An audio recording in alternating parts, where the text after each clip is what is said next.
que sí tenemos que pensar es en lo que va a pasar con nuestro hermoso y querido país, en función del tiempo transcurrido y lo que realmente ha hecho el gobierno, si ha cumplido o no con su propuesta de campaña, si tiene obstáculos o no, y si va a poder cumplir con lo prometido en campaña hace 6 meses atrás. Justamente de eso vamos a hablar con el doctor Pedro Donoso, consultor político, a quien le vamos a dar la más cordial bienvenida. Doctor, muy buenos días y gracias por aceptar esta invitación. Buenos días, Carla, Jorge. Muchísimas gracias por la invitación. Atento a sus preguntas.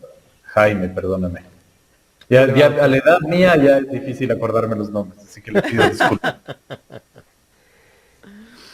Bien, doctor, bueno, estamos viendo vivimos el día de ayer una tensión política que de pronto algunos ya sabíamos lo que iba a pasar, ¿no? La balanza se iba hacia el lado del oficialismo y preveíamos que efectivamente no iba a pasar nada. Lo que sí nos asombró de sobremanera a todos, pues es ver esa resolución de Contraloría tan ágil, ¿no?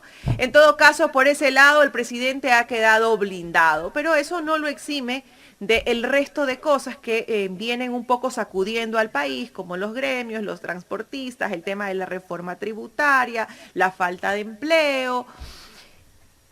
¿Cómo podemos evaluar estos 6 meses del presidente Guillermo Lasso?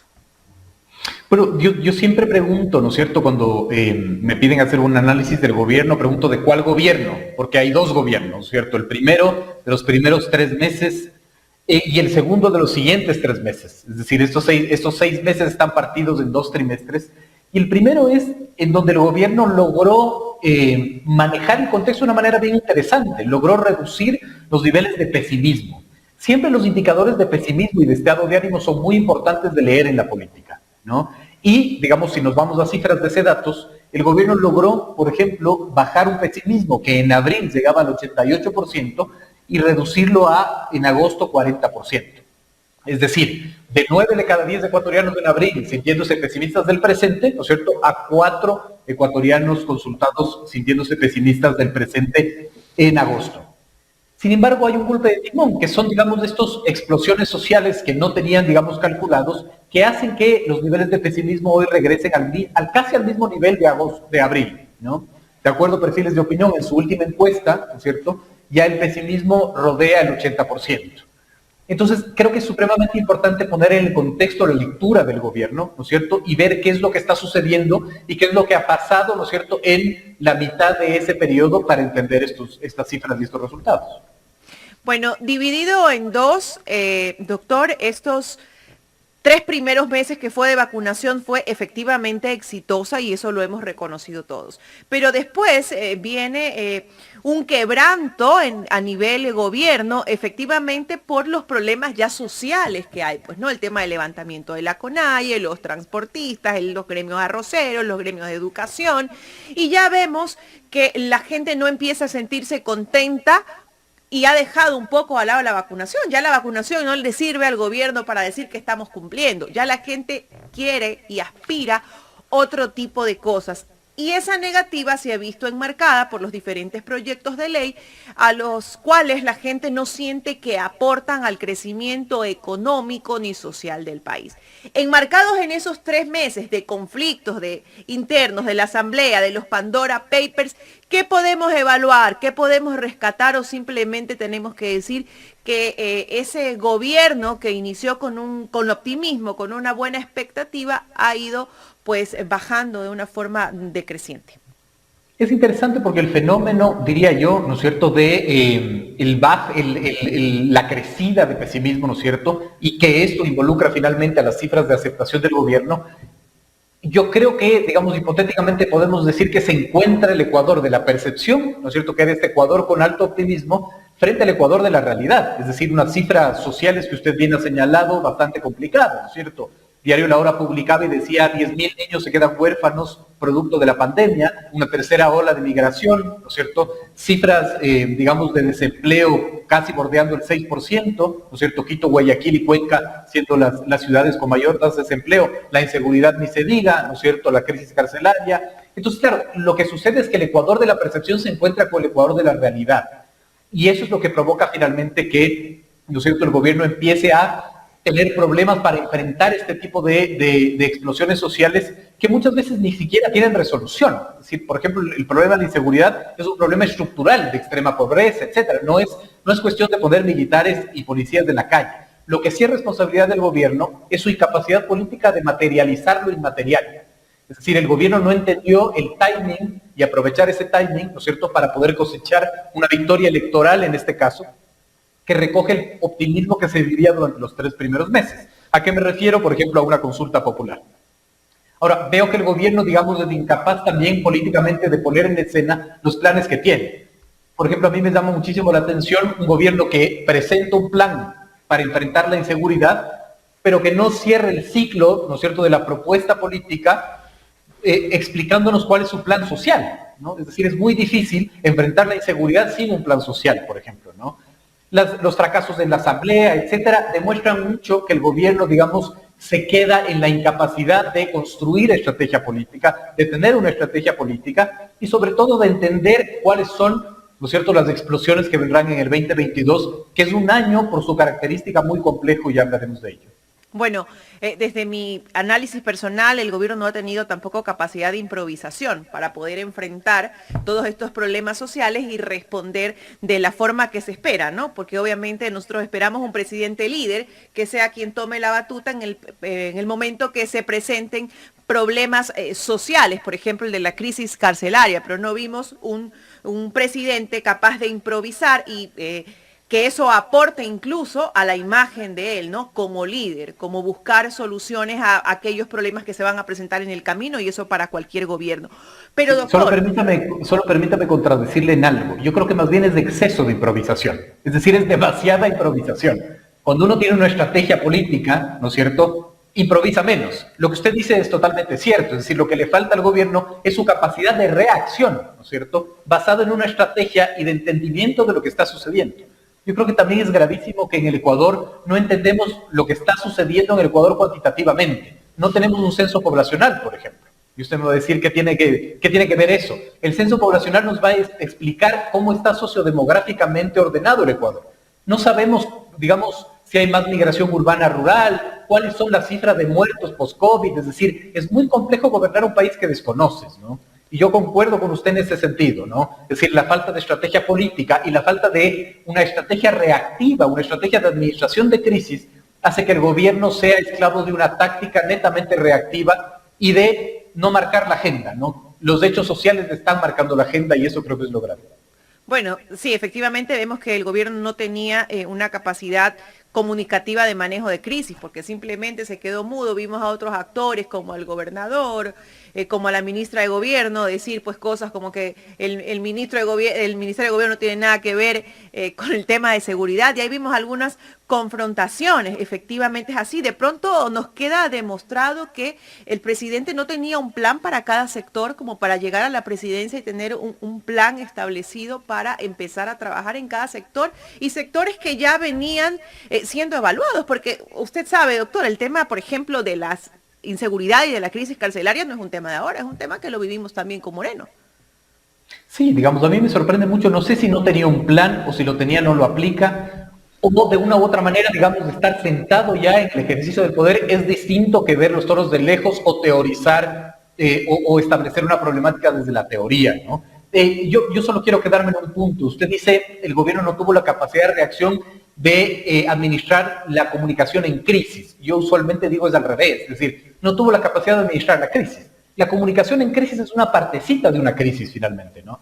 Es decir, tú tienes que determinar cuál es la problemática, tienes que determinar cuáles son los objetivos, los actores, el contexto, la información, y de ahí establecer todo ese proceso y comunicarlo, ¿no? Yo a veces, bueno, digamos... doctor, pero lo tuvo porque, por ejemplo, el tema de la crisis carcelaria no es algo que se le presentó en el momento, es algo que ya se venía evaluando desde la primera masacre que hubo y no tuvo realmente cómo reaccionar. Luego decíamos, y muchos analistas políticos lo decían, pues no, que le hacía falta un vocero, alguien que salga a explicar, y vimos que nombró a alguien que... con apreciaciones personales, se ha ido por otro lado y no estrictamente por el lado que le compete. Pero bueno, no vamos a evaluar la comunicación del gobierno, sino más bien a nivel político, ¿Cómo vemos este 2022? ¿Cree que va a ser fácil? ¿Cree que de pronto el gobierno se va a mantener o ya va a venir esa reacción de los distintos sectores por su incomodidad en el momento de ver pues que estas normativas o leyes que quiere aplicar el gobierno no son tan beneficiosas para estos grupos? Yo creo que hay dos características que son fundamentales para entender la gravedad de lo que es el 2022 en la gestión política y la dinámica política, ¿no es cierto? La primera es que por excelencia es un año preelectoral. Es decir, las seccionales están a la vuelta de la esquina, que van a ser en febrero del 2023. Por lo tanto, el 2022 se convierte en un año de mucho movimiento electoral. Si uno quiere entender, digamos, la política electoral nacional, tiene que pasar por entender la política nacional local. Es decir, es muy poco lo que tú puedes alcanzar a nivel nacional si no optas los espacios de juntas parroquiales, de alcaldías, prefecturas. Y Creo no tiene un buen récord en eso, ¿no? Creo se caracteriza por ser el gran perdedor de las elecciones seccionales. Pero además hay que sumarle un elemento mucho más complejo, que es la renovación, ¿no es cierto?, de ciertas instituciones de control en el 2022. No hay que olvidar que, por ejemplo, el Consejo Nacional Electoral tiene que tener una renovación parcial, la Corte Constitucional tiene que tener una renovación parcial, y si sigue, digamos, el proceso de juicios políticos, vamos a ver que Superintendencia de Compañías, Superintendencia de Bancos, Procuraduría General del Estado, Contraloría General del Estado, puede que cambien de autoridades producto de los juicios políticos. Y eso hace que la tensión política y la negociación política vaya a otras disputas, que son estas. Ese es un elemento reciente. Y el otro elemento finalmente también es de enfrentar a lo que ustedes planteaban, ¿no es cierto? La exigencia social de cumplir promesas de campaña que son difíciles de cumplir en este tipo de contextos, con un gobierno que además no tiene identidad. Es muy interesante ver de una u otra manera la identidad en teoría que debería tener este gobierno, de quizás un corte más liberal, ¿no es cierto?, un corte más tecnocrático, y claro, sus acciones son otra cosa. Una reforma tributaria, ¿no es cierto?, donde sube tributos, ¿no es cierto?, unas medidas, digamos, distintas, ¿no es cierto?, que un poco hablan más de un gobierno de distinta índole. Entonces, un gobierno que no tiene clara su identidad no va a tener una estrategia política clara y va a tener que enfrentar este tipo de movimientos sociales y este tipo de dinámicas sociales, ¿no es cierto?, con, digamos, una incapacidad política, por ejemplo, en la Asamblea, de no poder construir mayorías, etc. Entonces, el 2022 se ve un año bastante movido en lo político. ¿Cómo le va, doctor? Lo que ocurrió ayer en la Asamblea, donde justamente no se aprobó la moción de la asambleísta Paola Cabezas, el tema de destitución del presidente de la República, y justamente ayer la Contraloría General del Estado archiva el caso del escándalo de los Pandora Papers. ¿Hasta qué punto, en qué lo beneficia, qué réditos políticos puede sacar de todo lo que ocurrió el día de ayer? O tal vez esto más adelante le puede pasar a la factura al presidente de la República. Yo creo que tanto con la aprobación de la ley de reforma tributaria como lo que sucedió ayer en la Asamblea le fortalecen al Ejecutivo. Y le fortalecen al Ejecutivo porque tampoco hay oposición en este país. En los 90 un antropólogo francés acuñó un término muy interesante, decía los no lugares, y se refería a los lugares que son transitorios, por ejemplo el aeropuerto, ¿no?, que no puede llamarse un no lugar porque es de transición. Yo creo que en el Ecuador la política está así.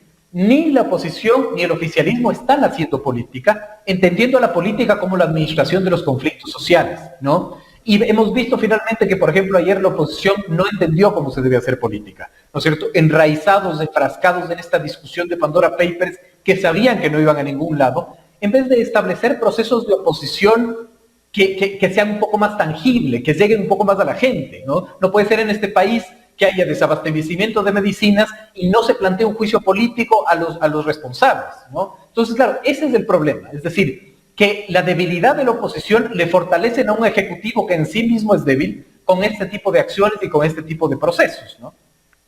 Pero oposición, a veces me pongo a analizar, digo, tiene oposición tal vez un bloque que es UNES, de allí Izquierda Democrática prácticamente es un aliado del gobierno, Pachacutic está con el gobierno hoy, mañana no está, pero sí hay un grupo de asambleístas de Pachacutic que están cercanos al gobierno, podríamos llamarlos.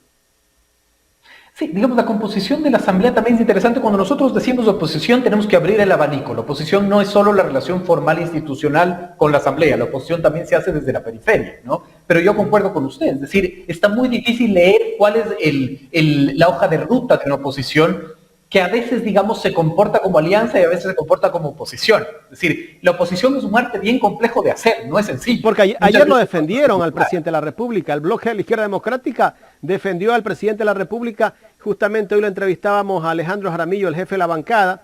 Ellos critican la reforma tributaria, pero ayer prácticamente lo defendían al presidente. Y así Pachacuti también.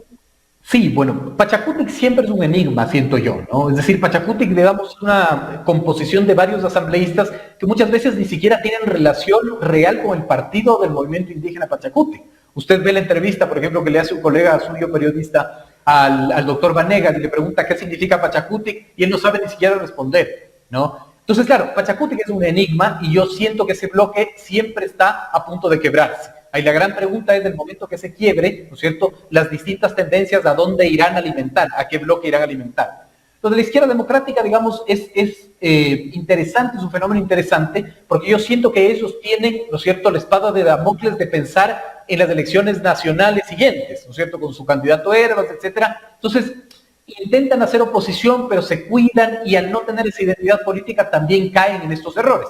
Ahora, de lo que yo tengo entendido, ¿no es cierto?, el informe que emite la comisión es un informe que no tiene ningún sustento, entonces era difícil de sostenerlo. Entonces también hay responsabilidad ahí de UNES, y UNES de una u otra manera no entiende la lógica de hacer oposición, no entiende cómo hacer la oposición, está resquebrajada internamente, entonces también es complicado, ¿no es cierto?, determinar cómo se puede hacer oposición en ese sentido, ¿no? Y eso le beneficia definitivamente al gobierno. ¿Usted cree que le vaya a beneficiar al gobierno el próximo año cuando el pueblo tenga que pagar más impuestos? Ya se habla también de la venta de bienes del Estado, entre ellos está el Banco del Pacífico, situación que está siendo muy criticada por los mismos, diría yo, partidos que lo están apoyando, que están en contra de la venta de bienes del Estado. Hay un sinnúmero de situaciones que el gobierno para el próximo año tendrá que tomar decisiones radicales. Ya la CONAIE habla de un rompimiento de los diálogos porque nos reunimos en 15 días, nos reunimos la próxima semana y no hay solución. Los arroceros tienen ya 6 meses esperando que el gobierno les solucione el problema del precio sustentable del arroz y él lo anunció en campaña que el 24 de mayo vía decreto solucionaba este problema y no hay solución. Parece ser que la palabra del presidente como que a ratos se devalúa. Es muy interesante lo que usted plantea. Yo creo que la oposición real al gobierno no va a venir de la institucionalidad, no va a estar en la asamblea, creo que va a estar en la periferia, va a estar en los movimientos sociales, CONAIE, arroceros, maiceros, etcétera. Creo que ese va a ser un frente importante para el gobierno, pero sobre todo el gobierno tiene que enfrentarse ahorita a un tema que es bastante complejo, que es la desconfianza institucional, que creo que es un punto supremamente importante de leer. En la última encuesta que presentaba Perfiles de Opinión, además del pesimismo que empieza a crecer, también hay un fenómeno muy interesante que es la desconfianza institucional. Solo por dar un ejemplo, para Policía y Fuerzas Armadas, ¿no es cierto?, hay unos 10 puntos de caída de confianza institucional en la ciudadanía. Entonces, la ecuación peligrosa para el gobierno, ¿no es cierto?, es el crecimiento del pesimismo más la desconfianza institucional a lo público, a los organismos que de una u otra manera enraizaban un tipo de confianza institucional. Eso va a hacer que el gobierno tenga que enfrentar, yo concuerdo con usted, escenarios sociales muy complejos, pero que no creo que en la asamblea estará finalmente la oposición por la incapacidad política que los movimientos tienen ahí. Yo creo que la oposición estará finalmente en esta periferia y ojalá de una u otra manera se pueda entablar un diálogo para que puedan resolver, digamos, los conflictos sociales. Tiene otras cosas que no ha podido cumplir el gobierno, el caso de la educación. En educación habló de que le iba a dar libre ingreso a los jóvenes y esos jóvenes siguen sin estudiar. Son cientos de miles de jóvenes y en este momento se habla de un recorte para el próximo año en educación.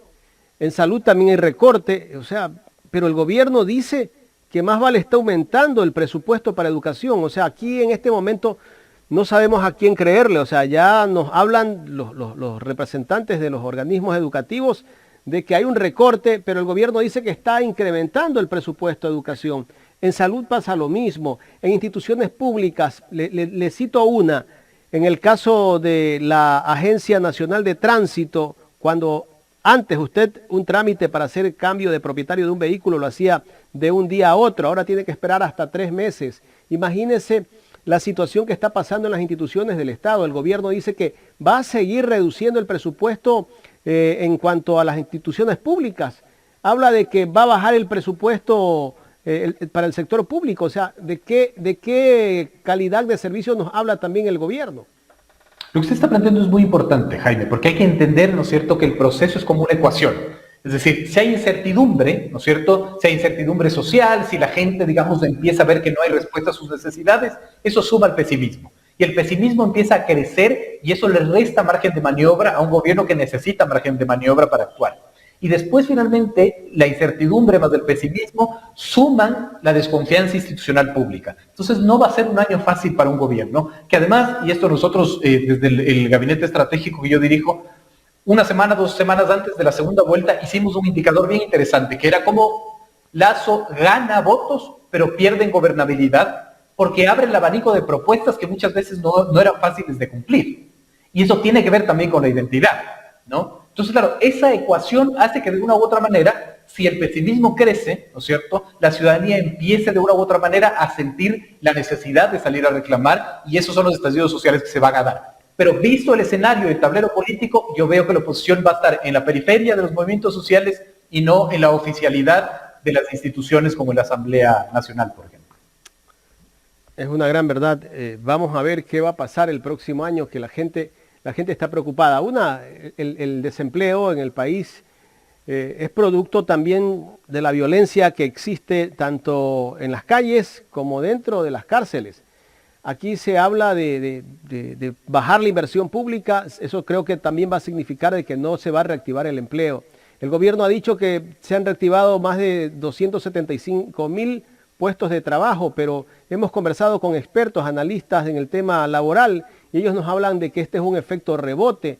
Ahora, no hay la reactivación del empleo económica que el pueblo está pidiendo. Cuando el presidente sale a la ONU, da un discurso y dice que quiere más Ecuador en el mundo y más mundo en el Ecuador, pues también eso nos queda nada más en el discurso. Y aún el presidente de la República sigue viendo por el retrovisor que cualquier problema que se presente en el país, el problema de las cárceles, la inseguridad, es culpa de Correa o culpa de Moreno. O sea, no hay lo que usted nos dijo al inicio, no ha tenido un plan el gobierno para solucionar los problemas. Nos habló bonito en campaña, nos habló de que se iba a cambiar las cosas, pero en realidad no hay el plan que tal vez los ecuatorianos esperábamos.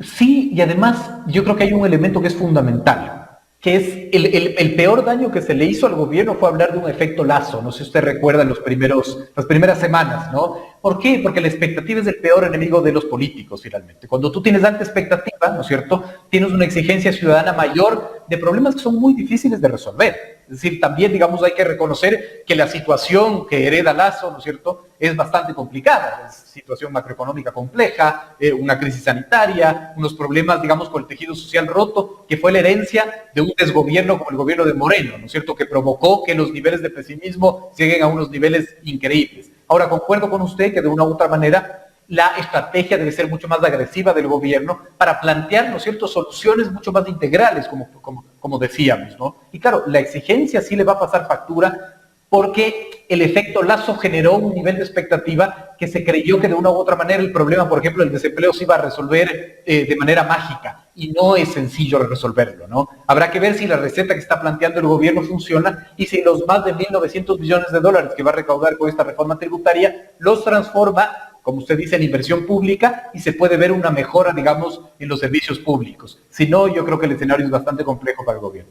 Doctor, quiero agradecerle por haber aceptado este diálogo aquí en Ecuador en Directo. No, por favor, yo encantado, Jaime. Muchísimas gracias. Muchísimas gracias al doctor Pedro Donoso, consultor político. Hemos hablado de logros, obstáculos y crisis de los primeros 6 meses del gobierno del presidente Guillermo Lasso.